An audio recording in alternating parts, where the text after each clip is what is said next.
What are the current laws regarding drug possession in the United States, and do you think they're effective?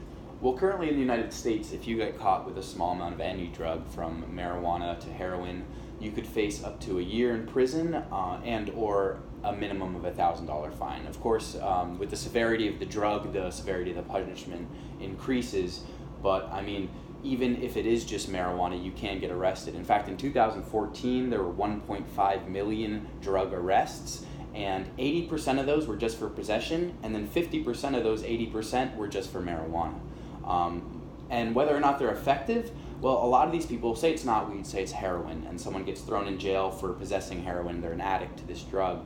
They may become sober in jail because they don't have access to the drug, they may go through withdrawal, they may go cold turkey, but once they get out, a lot of the time these people return to the drugs that they got put in jail for. And in fact, 25% of the deaths of people who were incarcerated and leave the system, 25% of those deaths are actually drug overdoses.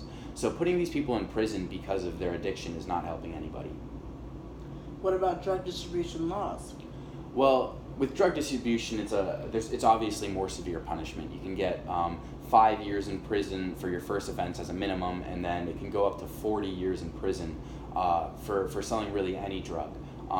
For second offenses, that comes to 10 years in prison or even a life sentence for selling marijuana in some cases. When did our war on drugs begin? So the war on drugs officially began with Richard Nixon in 1971 when he publicly declared a war on drugs. In doing this, he dramatically increased the size, the scale, and the power of the drug agencies in America. But later, one of his top aides in an interview actually talks about how the war on drugs was never actually really about drugs. There were two main opponents of the Nixon campaign. One was the black community, and the other was the liberal anti-war community. And through the war on drugs, he associated the black community with crack cocaine, and he associated these liberal anti-war communities with marijuana.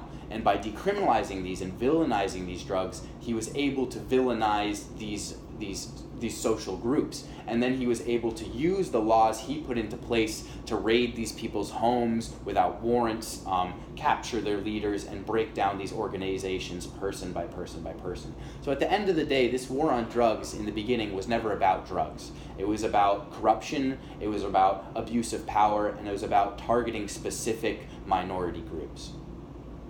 So how can we combat the drug problem in America? Well, the war on drugs has not been effective. It has not been effective in any capacity. So the best way to address it at this point is through decriminalization. A lot of people think that this is not the answer because if we decriminalize drugs, everybody will do drugs. But Portugal has recently decriminalized, and post their decriminalization, they have experienced dramatic reduction in heroin users, and people starting to use heroin, and people becoming addicts. And additionally, they've experienced a dramatic decrease in their AIDS breakout because the heroin needles do propagate AIDS. So for countries such as Portugal as well as Switzerland, who did it even before then, drug discrimination has done nothing but help their communities. Won't decriminalization just lead to more drug use and drug deaths? I mean, this is a common theme with most people. A lot of people think that once drugs are legal, everybody's going to start doing drugs, but this is just simply not true because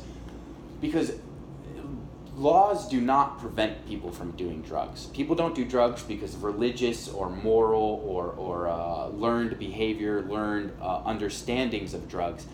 No, very few people simply don't do it because it's against the law. And people who do it don't care about the law. So prohibition is entirely ineffective. And there is still this whole supply and demand dynamic. In our war on drugs, we're fighting so many of the suppliers, the cartels, the direct distributors, but what doesn't change is the demand.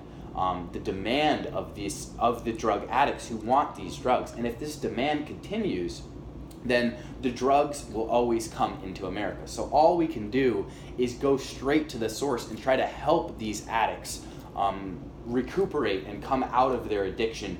And decriminalization, is the first step in doing this, because once we decriminalize, we remove the stigmas around addiction, and also we remove the laws that keep these people afraid to admit their addiction and seek help for their addiction. I mean, in Portugal, as we've seen, so many people, there was an increased 60% in drug users who began to seek treatment afterwards, because these stigmas are broken down, and because these laws are changing.